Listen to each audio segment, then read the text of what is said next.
Hello, football fans, and welcome to episode 30 of View from the Sideline podcast. No Premier League action at the weekend, so we've got a bit of a special episode for you today.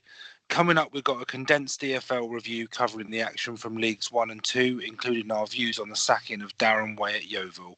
We have the usual features with Pete testing our knowledge with another teaser, and we will give you an update on the predictions challenge with the race for the trophy hotting up with only a few rounds to go. Our special topic this week is Chris and I picking our European 11 from players outside of the Premier League to make a European super team. So start up the stat machine to see which players make the cut. There's no time to waste, so let's get started.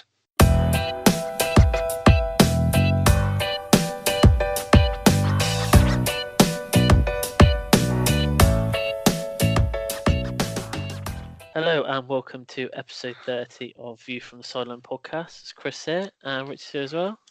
Good evening, Chris. How are you? Good, Rich, yourself? I'm good, yeah. I'm looking forward to the return of the Premier League after a good international break. Seems like ages since we actually seen some Premier League football. But I know there's some games midweek as well next week. So there's a big one. There's a big one coming up at the Tottenham Hotspur Stadium. Oh yeah, which I'm very much looking forward to. It's so good. I've heard it made Pochettino cry. Yeah, he's seen apparently for the first time. It looks. Does look very nice. Very impressive. I'm good to hear you say that, Chris. I was going to ask you as a fellow Premier League supporting fan what you thought of it. I've seen a lot of reaction on social media and a lot of nice things being said by other fans, including Arsenal fans, but it does look looks very impressive. When they play, they'll come round and just rip all the seats up anyway. Probably. Anyway, but it's very impressive. We've got a teaser this week, but it's from Pete again, I believe. Is that correct? Yes, it is. Yes. I think this may be become a regular thing. Maybe that we get teasers sent in to test both our knowledge, Chris. I think it helps me that you are helping me to get the answer. So this week's teaser is who was the first player to reach 100 Premier League goals? Oh, now. It's a good question because there's some obvious ones, some obvious answers, and then there's some sort of put it in on the fringe players. Now I've got an idea. I've got two names in mind, but I'm obviously gonna have to think back to when I was a little bit younger. Trying to think how long it would have taken someone to do it. So I'll have to have a think about that one. I think because I can't.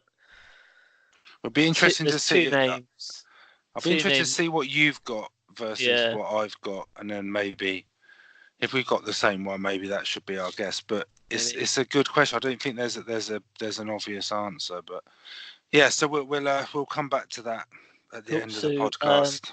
Like Rich mentioned earlier, no Premier League games this week, so we'll go straight into the review of League 1 and League 2. And Rich is first with League 1.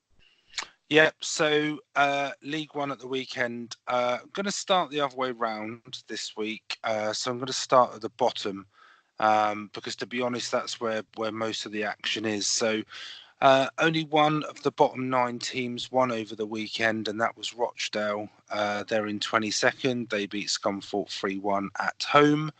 That win lifts them up one place after Wimbledon suffered their first defeat in 5 games. They lost 4-2 at home to Gillingham.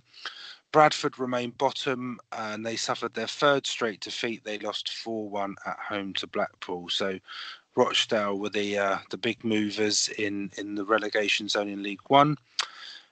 So what that means overall is there's a gap between Wickham, who are in 16th, down to Bradford, who are bottom, is now only 8 points. Most of the teams have still got 7 more games to play, so that's a possible 21 points. So really, really tight at the bottom of League 1, and it's all to play for. So, still lots going on down there. At the top, The top three all won. So Luton remain top. They beat Doncaster 4-0. Barnsley won 1-0 with a 92nd minute winner. They beat Walsall 1-0 and they stay in second. Third place, Portsmouth won 2-0 away at Shrewsbury. Sunderland in fourth. They didn't play, but they now have 2 games in hand on the top three, meaning that if they were to win them both, they would go above Barnsley into second place. Charlton are in fifth. They also didn't play, but they do remain 7 points clear of Doncaster, who are in sixth after their defeat at Luton. So the top 5 are pretty much guaranteed at least a playoffs place, I'd say, with the amount of games remaining and the points difference. Are they the most informed team, did you say, sorry, in the league at the moment? Barnsley still up there. I think Barnsley have I think they've lost one in something like 21, 22 games. Their form is just unreal. But Luton's is as well, to be fair, so deservedly in the positions they are. Didn't they? They did, season. yeah, they did, yeah. At all, hasn't it? So it's the last playoff place, really. So there's only 4 points that separate Doncaster, who are in sixth, and Coventry that are in ninth. So there's 4 teams, sort of 4 maybe 5 teams that are in the race for that final playoff place. Game of the day had to be at the Pirelli Stadium. There was a 7-goal thriller with Burton beating Accrington 5-2. So a decent game. Burton, they remain in 10th. They're 1 place behind Coventry. So probably the last team that are in the playoff chase. And Accrington remained in 17th. And that's League One. Okay, so League Two, top place Lincoln. They won away to Crawley. That was 3-0 there. They've actually increased their gap now at the top to 8 points over second place Bury. Bury do have a game in hand, but Bury only drew 0-0 with Grimsby at the weekend. Mansfield lost at home 2-1 to Crewe, so a bit of a surprise in that game. So Mansfield have actually moved down to 4th place now because MK Dons beat Yeovil 2-0. So MK Dons back up into the automatic promotion places into 3rd. 5th, 6th and 7th all won their games this weekend, and they were all away from home. So Tranmere beat fellow playoff hopefuls Colchester 2-0. Forest Green also won 2-0 away to Port Vale, and Exeter beat bottom Notts County 1-0. Exeter were down to 10 men after 23 minutes in that game, and actually scored the winner in the 93rd minute. So just managing to get a win there. And with only 10 men. The guy that actually got sent off had 2 yellow cards within the first 20 minutes. So he didn't have a great day. So the bottom, so just mentioned Notts County there, they lost, so they remain bottom.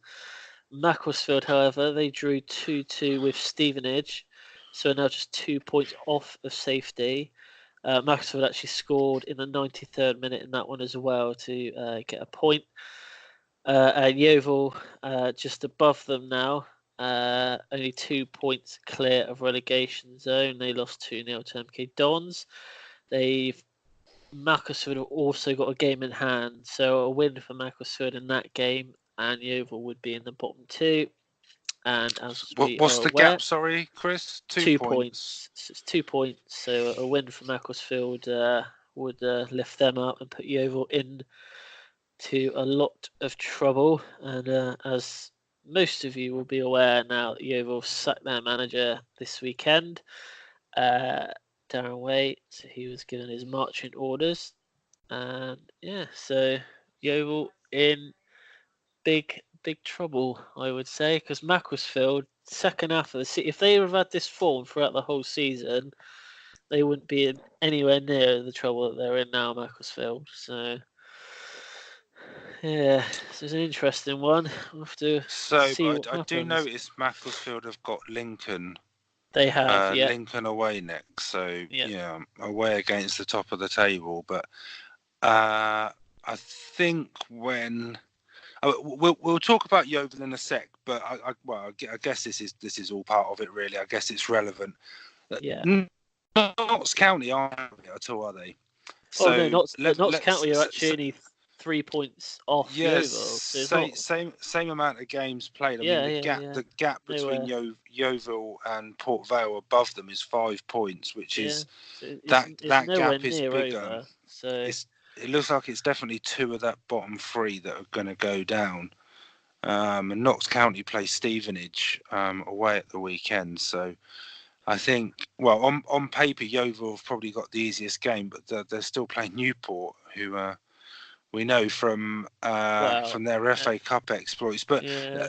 But that, Yeovil beat Newport earlier on the season away 6-1, was it 6-0, yeah. 6-1? So But it's where so that's gone now. that division is so close. If you look at Newport, just to give a bit of context, Newport have got 2 games in hand on a lot of the teams in that division. If they were to win both of them, they're 3 points off the playoffs. Yeah, That's and how close Colchester, that division is. yeah, Colchester and Carlisle, Colchester have lost their last 2 games, both against teams in the playoffs. So Mm. they've suffered 2 bad defeats, and Carlisle are still hanging on in there, but it's going to be interesting to see who grabs those playoff, and also between. I think Lincoln are okay. I think they'll be safe. I think they're going to more than likely win the league.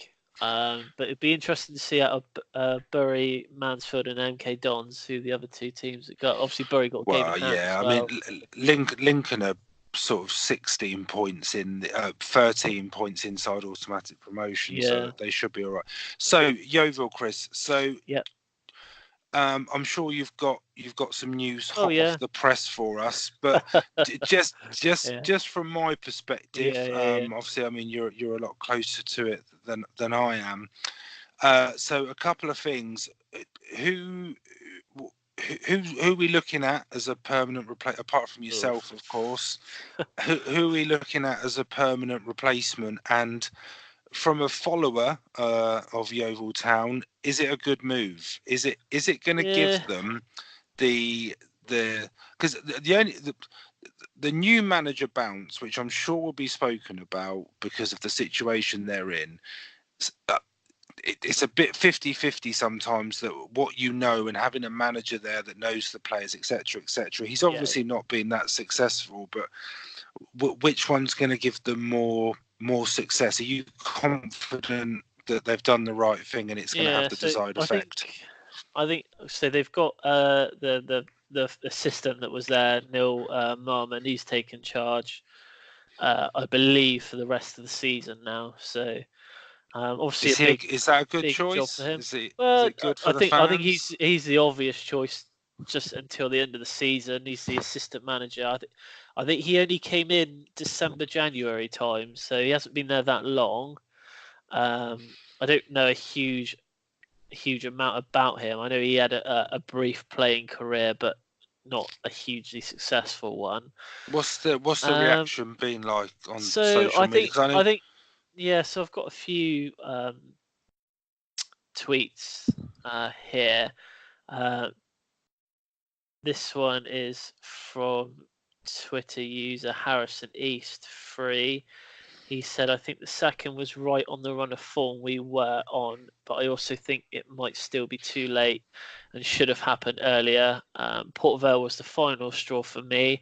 As much of a club legend the guy was, all he has done this season is alienate the fan base and drove fans away from the stadium. Lost the dressing room, it would seem, as the players are a very talented bunch who could push for playoffs under the right manager. Hopefully, we can have a big push from now until the end of the season. So obviously, there, Harrison 99 feels that obviously it's a bit. They should have done it earlier, and I agree. I feel that he should have gone at 2-3 months ago. I feel. I don't think. Well, I think it will be clear to see on Saturday how it's going to go. But the guy that's taken charge now, he's opened up training sessions so fans can go and watch them train as well now. So I think he's trying to get the fans back involved. Yeah. I think that's a good thing. I just wonder if the worst was to happen and they get relegated, for example. I guess the the whole sort of blame's going to fall on Darren Way's shoulders anyway, isn't it? I mean, you're 39 games into the season. You can't necessarily expect a caretaker to come in for the last sort of 6-7 games and turn a season around in that sort of time. But I guess from a fan's point of view, I know when we've had this topic on the podcast before, and there's been a lot of comments from fans about that he wasn't the right man to be the manager, etc., etc. So I guess in that perspective, I mean, from your point of view, would you accept relegation for the fact that he's gone, or would you rather stay in the Football League and him still be there? It's a good question. I think maybe people are thinking it's probably best that they go down and rebuild, but I think even with the new owners. So where's that now? Are they in? Are they installed, or they're there ready, I believe, but not that. I think it was partly their decision that he's gone as well, from what I'm aware. But so you think that so they've had an involvement in this decision? Yeah, I think they've had some involvement.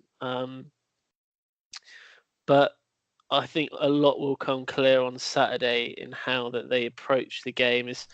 It's a fan appreciation day on Saturday, so I believe under 16s get in for free. So there'll be a big crowd there. So it's hard because the way that they've been playing at the moment, anything, even a draw, I think is an improvement at the moment. But like I said, I think it should have happened a couple of months ago. But then I've got another one here from Adam on Twitter. He said it was 100% correct decision, but this should have been done ages ago. His attitude towards the fans recently has been disgraceful. He was a great player, but a terrible manager. And I think people will only remember the manager part now. We've got a massive 7 games to save our league status. So I think people are hopeful that this guy's going to come in and save them. Yeovil are renowned over the last sort of 4 or 5 seasons to just scrape out of trouble at the right time. So, I think the Macclesfield game in hand is pretty crucial because obviously if they lose, you keep the 2-point buffer.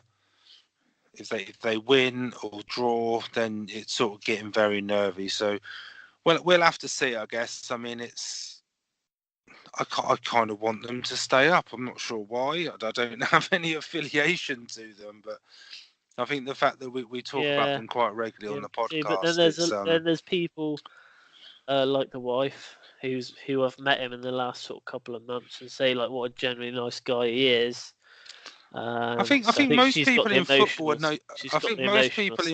are nice guys. I just think it's when it's your team and you don't think they're doing what they should be doing and results are terrible and you're on the brink of relegation, you're just not going to like them that much. December 2015 he took over, so he's been there for a good 3 and a bit years.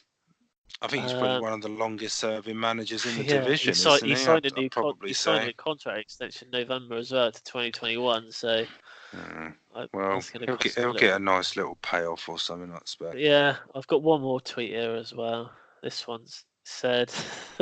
Is it from your wife saying what a lovely guy he was? No, this is from John. He says, I literally couldn't be happier. One of the best days of my life. I hate what he's done to our team and club, and whilst so many people will be sad to see him go, I will be holding a celebration party. Where's the invite, John? Where's the party being held? No. We'll see. We'll see what happens on this weekend. I'd like them to stay up, but whether now the team is damaged beyond repair. But I agree with what Harrison said in his tweet that the team that they've got, they should be hitting the playoffs with that team because they've got some talented people in that team. So we'll wait and see. But we'll move on.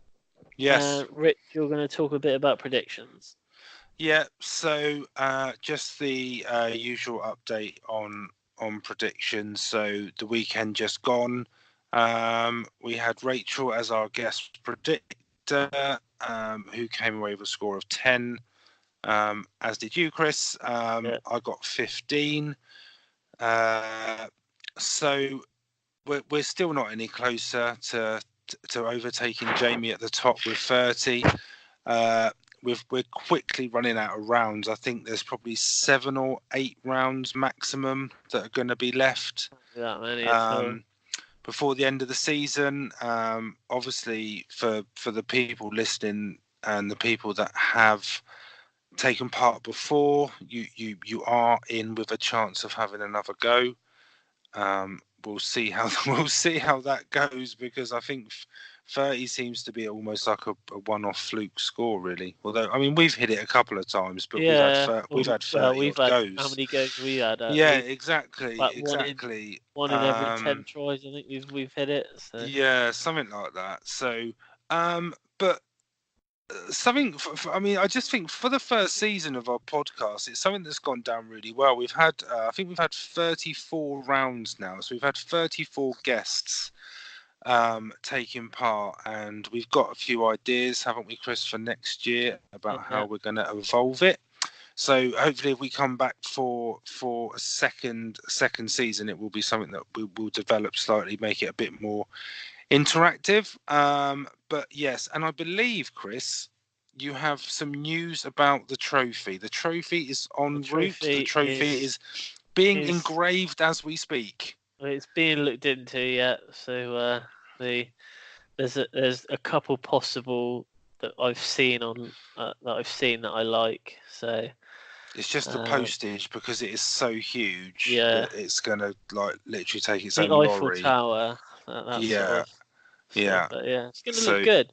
whoever wins it is I've going to have seen to it. move So house to it's gonna look incorporate it. nice on my mantelpiece for a couple of weeks before I have to hand over. Yeah, so just to let everybody know, Chris has already said that he's going to have photos taken with the trophy.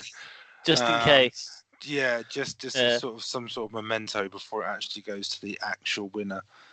Um, yeah, okay, so that's predictions. So we're back with the football, well, Premier League and obviously EFL action for this round of predictions at the weekend. So we've got our guest predictor Harry this week.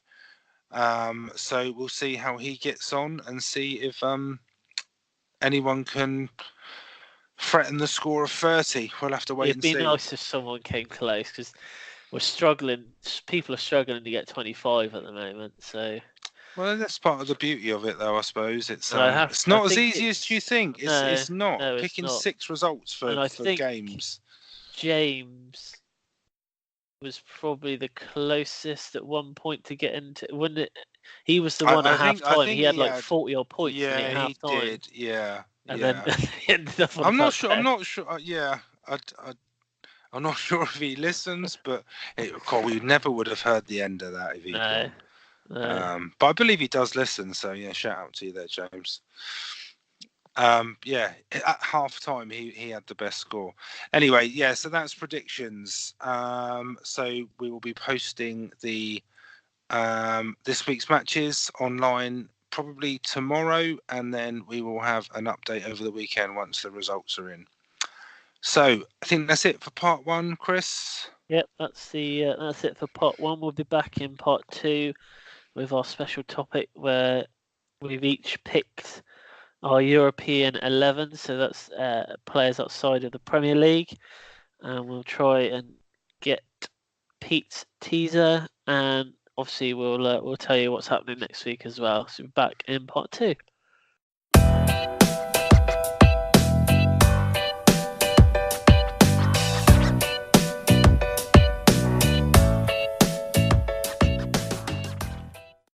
Hello and welcome back to View from the Sideline podcast. So part 2 of today's show, we are going to go through our European 11. So Chris and I set each other the challenge of picking a starting 11 in a 4-4-2 formation for players in the European leagues, but not the Premier League. For those of you that listen to the podcast on a regular basis, you will know that a good few months ago, I think it was, Chris, it was if I'm right. episode 3 or 4. Crikey. So it was about 26 episodes ago that Chris and I picked our Premier League 11 during one of the earlier international breaks, which got me some notoriety, I think, for putting Lloris in. Oh, I remember now. Yeah, I got a bit of stick for that. Yeah. Do you still stand by that? Over De Gea. Yeah, I do. Okay. Yeah, I absolutely do. As the weeks went on, I kind of got proved right, I think, because United were continually letting goals in, and Spurs weren't. So anyway, so we've gone 4-4-2, so we can pick players from any European club side outside of the Premier League. And I don't know about you, Chris, but the thing that this has certainly showed me is the actual quality players in the Premier League. Because when you're thinking about the players in their positions and the top players in Europe, a lot of them are in the Premier League, and they're the first ones that come to your mind. But when you can't pick any of them, it becomes a bit harder. So we will do the goalkeeper, and then we'll reveal our back four and our midfield four, and then our two strikers, and we'll go through each position. Cool. In a little bit of detail. So you can kick off, Chris, with your number one. The goalkeeper I've gone for is Jan Oblak. Who did you go for? I've gone for ter Stegen. Okay, I'll tell you why I went for Oblak. He kept the most clean sheets in Europe last season in 2018. And hold on. Is this the stat machine starting up? The stat machine is started up. Yeah, I can feel the stats. And I've got another one as well. So he has more clean sheets than goals conceded since 2014.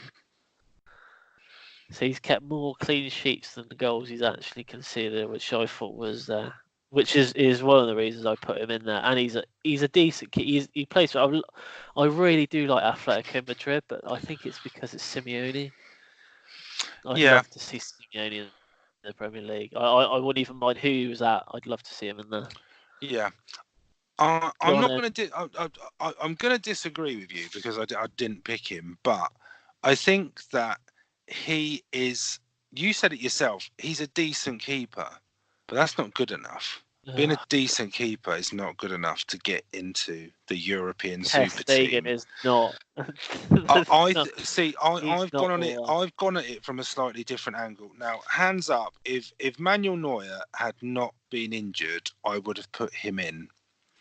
I think that if you go back 2-3 years, I think Neuer was probably at the time the best keeper in the world. And obviously Courtois going to Madrid, he was an option, but he's just been pants lately. But the reason I've put ter Stegen in is one because of Neuer's injury, he's been a regular in the German side. And although that might not sound a good thing because Germany have been in awful form, I still think that being the number one for Germany and being the number one for possibly the best club side in Europe, and Barca I think they are very good defensively, but they're football playing defenders. And I think with the buying power that Barcelona have, you like I say, you've got to be a decent keeper. And I'm not saying Oblak's a bad keeper. I just went for a different option. I disagree. I think he's been miles better than ter Stegen.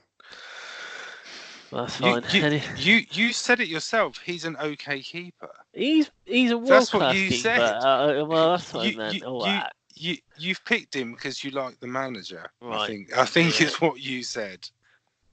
Right. So I will go through my defenders now. So left back Marcelo, right back Kimmich, centre back Sergio Ramos, and Rafael Varane. Okay. So we've got one player the same. So my left back is Jordi Alba. Centre backs are. Are you laughing? Centre backs are Pique and Varane, Peak. and Oh my word! Right, who's your right back? Alaba at Bayern Munich. All right. Are you sure PK over Ramos? Yeah, I am. Oh, I knew this was going to Ramos. be a conversation. So Ramos is let's just clear this the up. best So defender in the world at the moment. Ramos. no. By So far. I'm going to go.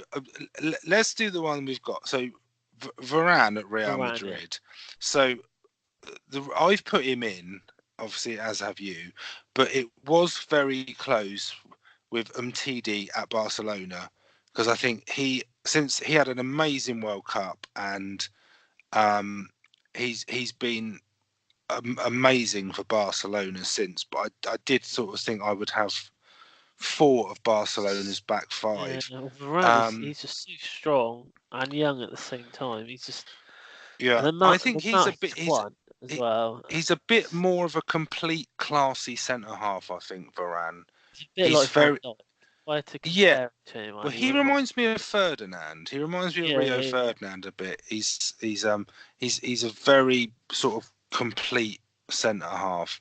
Pete, yeah, sorry, we've got Ramos. I don't agree with you. I think he's a good defender, but I think he doesn't defend in the way that I would want my defence to play. He's a bit erratic, and if he plays for your team, you love him. If he doesn't, you hate him. I think he's World Cup. I think he is the I best tell you defender what, out there at the moment. if Chelsea ever got back in the Champions League and you played Real Madrid and you were playing against him, after the game you would not love him. But that penalty. Did you see the penalty he took the other day? He scored 3 Panegas in that's the why last he's on the list. 4 or something. He's just pure composure. That guy. He hardly ever. I know he got the yellow card in the Champions League, which then turns out he got suspended, and then a further suspension for breaking the rules. Does that not put you off though? I think No. him and PK are very similar, but with PK you just get you I don't get any of the theatrics and drama. I guarantee this: if you asked everyone in the football world who would they rather have, I guarantee 75-80% would say Ramos over PK. Well, let's put it out there. If anyone's got a view on that, PK or Ramos, maybe we should do that as a poll. Maybe we get that out there. I'm determined to prove you wrong on this, Chris. The left back and the right back for me didn't really matter too much. I picked Marcelo just because I thought since Ashley Cole is no longer in the frame, he's probably the second best left back that the world has seen in the last years. Has seen. Yeah, okay. To me, he's still too playing. similar. I know he's still playing, but he's too similar to Ramos for me. He's too. He is going forward. He is amazing, but defensively, I don't think he's that great. I'd say he is one of the. He would get into any team in the world, Marcelo. I don't think there's a better left back out there. That's a bold statement. Out there. Right back, I went for Kimmich. He's another youngish sort of player. I think he's about 24. Plays for Bayern Munich. I think he's always been in the German league, but 90% passing success rate in his career. That is very good for a right back. As is Jordan Henderson, I'd imagine. And Kimmich is versatile. He's like the John O'Shea of Germany. What a comparison! He can play anywhere along the back and in front of the defence as well. Great comparison. There you go. Yeah, I think I tell you one thing from doing this: finding world-class fullbacks in European leagues. There's almost no comparison when you're looking at. Obviously, Mendy and Walker at Man City, even sort of like Chilwell at Leicester at the moment. Alonso. Alonso yeah. and Trippier or Davis or Rose.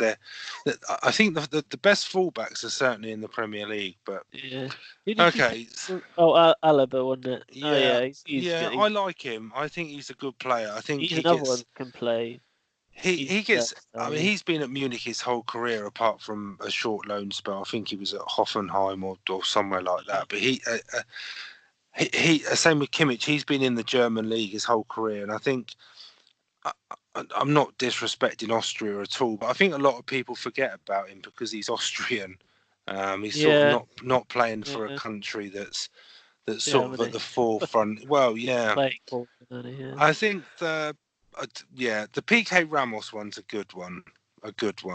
I'm sticking by my guns though, but I can see where you're coming from. So the forward midfield I've gone for is Neymar, Mbappe, Luka Modric, and Toni Kroos. So another two good players. Oh my days! Oh my days! If you've got anyone better than that, I would be very. Well, I'd be surprised if you haven't gone for Neymar. I was just gonna say, so because you thought there'd be quite similarities between our teams. So our keeper was different, and 3 of our defenders were different. So that's 4 so far. We're going to add to that. So right, okay. So we'll go. So I've gone Ronaldo. Okay. I've gone for Ronaldo on the right. I've gone for Modric in the centre. Who else did you have? Sorry. Neymar, Modric, Kroos, and Mbappe. I've gone Dybala, centre mid, alongside Modric, and this is my wild card. This is my left midfield is my wild card. I've gone for Jordan Sancho. Oh my word! Tell me at the moment a better attacking wide player in European football. Neymar. When was the last time he played? It doesn't matter. I don't even need to I'm justify I'm going for the future. I'm going for the future. If you watch both, going anywhere in the next 10 years. Nah, I've gone for Sancho. I'm not a fan of Neymar. I've got to be honest. I'm not a huge fan of him, and I think that Sancho, he has played so well for England over the last. Played well, but I wouldn't say he wouldn't. I'm going on current form. I've done honourable mentions. He's not even in that. If I was going to pick a team of European, my starting 11 for players across Europe at the moment, he would be in it. He would definitely be in it. Dybala. Yeah. Dybala's a good player, but you want someone like Kroos in the middle. No. This is where I knew this would cause a debate. Dybala's more attack him than anything. You don't need I think Mbappe is a no-brainer. Modric is probably a no-brainer. I'd say Modric at this present time is probably one of the best midfielders that you're going to get. I don't think he's as good as he was last year. I think that the reason I've put him in is based on his last 12 months. He has been unbelievable. Admittedly, his first 8 months were better than his current 4 months, but I think he's got to go in there, and I think he's probably if he's not is one of the best passes in the world. No, I don't. I think Dybala is one of the most underrated players in Europe. And he is one of the players. I've spearheaded Dybala I made Dybala in this country. I'm telling you that. What, Championship Manager? Yeah. I tell you Football Manager. I remember buying him about 5 years ago, and I was saying to everyone, he's gonna be a player. But I put him in an honourable mention. But I tell you why. He is one of the players outside your Mbappes, your Messis, your Ronaldos that I would love to see in the Premier League. I think he is such a classy player. Oh yeah, and I'd love to see him I think he is one that you only had to watch him against Spurs last season at Wembley. He flipped that game on its head, and to me, he's the key for everything that Juventus do and everything that Juventus do well. Why he wasn't starting for Argentina at the World Cup, I've got no idea. But I think I think he's quite similar but I don't think he's the same sort of player as Messi. I think that he's a similar player to Cruz, but I think Toni Kroos is past his best. I think he's pretty past his best. Disagree with that. I can't disagree with you more. He's not the player he once was. And you picked Ronaldo as well, didn't you? I've gone for Ronaldo. I can't disagree with Ronaldo. So basically my strikers were Messi and Ronaldo. So I can't disagree with you on Ronaldo. Yeah, well, I've gone the other way. So I've put Ronaldo in midfield. I've put Mbappe up front. Up front. So I've gone Messi and Mbappe. I didn't really think Messi and Ronaldo really need too much. No. Yeah. Well, I think they were the two most definitely in both.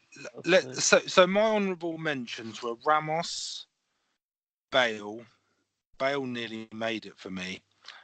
Asensio at Madrid, Neymar, Manuel Neuer, Diego Godin, Mats Hummels, Di Maria, because I think he's having he's having such a good season at PSG. He's having such a good season. Coutinho, Icardi at Inter, and Dani Alves. I can't. Coutinho, really? Right. No. You got Coutinho. He's an honourable mention because he's someone that you would have to consider. So, and the other one was Luis Suarez. So but he just didn't make it in. Suarez, Bale, Courtois, Hummels, Thiago Silva, Royce, Dybala, Griezmann, and Lewandowski. Griezmann, I'll give you, not Lewandowski. I got Lewis at work to do one for me as well, and he picked exactly the same team as me, apart from he had Dybala instead of Kroos. Yeah. So he clearly doesn't know what he's talking about either. So I've asked one other person, and their team was literally 90% spot on. Was it your wife? No, it was Lewis. Sorry. I thought you meant you've asked one other person apart from, in addition to Lewis. I only need to ask one person, Rich, that Ramos is better than Pique. Okay, we'll put that out there. We'll put that out there. Ramos is a more high profile more high profile defender because of the chaos that he brings and the press that he brings. Pique just goes about his business quietly. Did you see Pique was playing for Catalonia the other day at the weekend. Yeah. Did you see how many players they've got? He had an amazing game. You see the amount of ex-Spanish players that are playing for them. Jesus Navas was playing for. There was a list. I can't remember what it was, but there was at least 6 ex-Spanish internationals playing for them. I think they did. Did they win or did they nearly win? Yeah, no, I think they won. I think they won. Venezuela? I can't remember. Yes, yeah, I think they did. Yeah. So let's just summarise. So we had a different keeper, 3 different defenders. We had 2 different midfielders. Because I had Dybala and Sancho. You had Kroos and someone else. And then Mbappe. But so we swapped Mbappe and Ronaldo. I'm surprised you don't see Jordan Sancho. Not maybe in 5 years' time. Not. No, but if you were to pick a team now, on form across Europe, you can't have Neymar because he's injured. Yeah, but he could be in the worst form of his life, Neymar, and I'd still pick him over Sancho. Toni Kroos he's not as good as he once was. Not as good. If he was, Madrid wouldn't be in the position they're in. And Germany wouldn't have got knocked out of the World Cup. Yeah, I'm not surprised we were that different. I think I get the impression that you were. But anyway, we'll move on. We'll move on. That was a heated debate, Chris. Yeah. I'm not happy about you picking PK. Well, I'll tell you what. So next week I'm not here. I'm away next week, as you know, Chris. So I am gonna, when I'm on holiday, I'm gonna survey random strangers about PK or Ramos. Where are you going? You're going away, aren't you? I am going to Butlins. It's your favourite place. It is my favourite place. I'm going to Butlins, and I'm going to ask the Tots TV people who they believe is a better centre back, and I'll phone in next week or something, and we'll put that one to bed. Right. Okay, so yeah, it's good right, topic. Teaser, yeah. Teaser, yeah. So my gut feel. You go first, Chris. Who were the names you had? I had Andy Cole. Oh, interesting. I had Teddy Sheringham. Didn't think about him. And my reason for thinking Teddy Sheringham was I couldn't remember who Shearer was playing for when the Premier League started. But I remember, obviously, Teddy Sheringham scoring the first weekend of the Premier League. And I didn't know where Shearer was playing at that time and if he was in the Premier League. So that's why I went for Sheringham. Andy Cole I went for. What do you think? I don't know. Where was Andy Cole playing when the Premier League started? Was he at Newcastle? Or was he even in it? I don't know. Newcastle weren't in the Premier League the first season, though, were they? Or were they? I can't remember, mate. We're going to have to decide. But then you can throw Shearer in. I'm going to go Sheringham. Sheringham would be mine. Should we go Sheringham? He would be my guess. Okay, so we're going to say Sheringham? Yeah. All right, let me have a look. You're going to do the honours.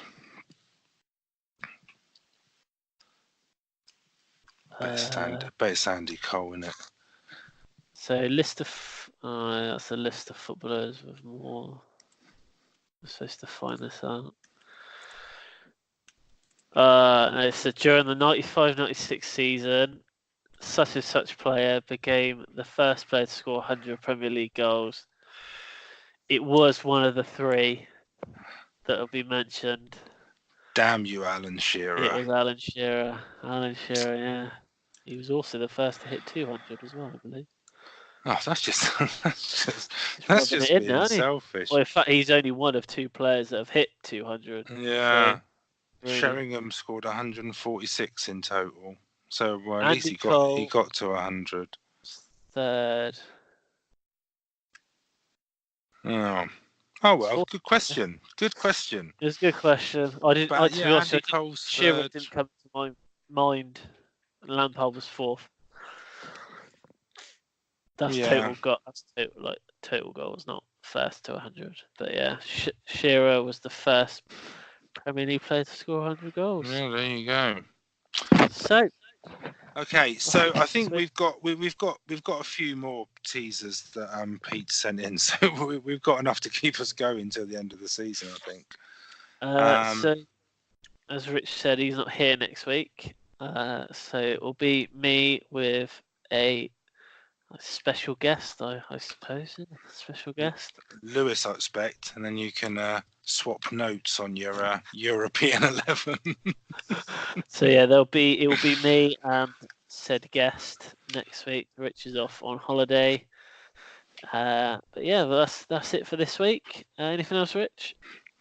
No, not really. Just thanks for everyone again for listening. I know we probably say it every week. If you like what you're hearing on the podcast, please subscribe through YouTube or through iTunes because we've got episodes coming out every week, as you may know. So yeah, thanks for listening. And if you do like it, as I say, please subscribe. Yep. So we will. Well, we'll see you in 2 weeks, Rich. But you'll hear me next week. So we'll see you next week. Yep. See you later, Chris.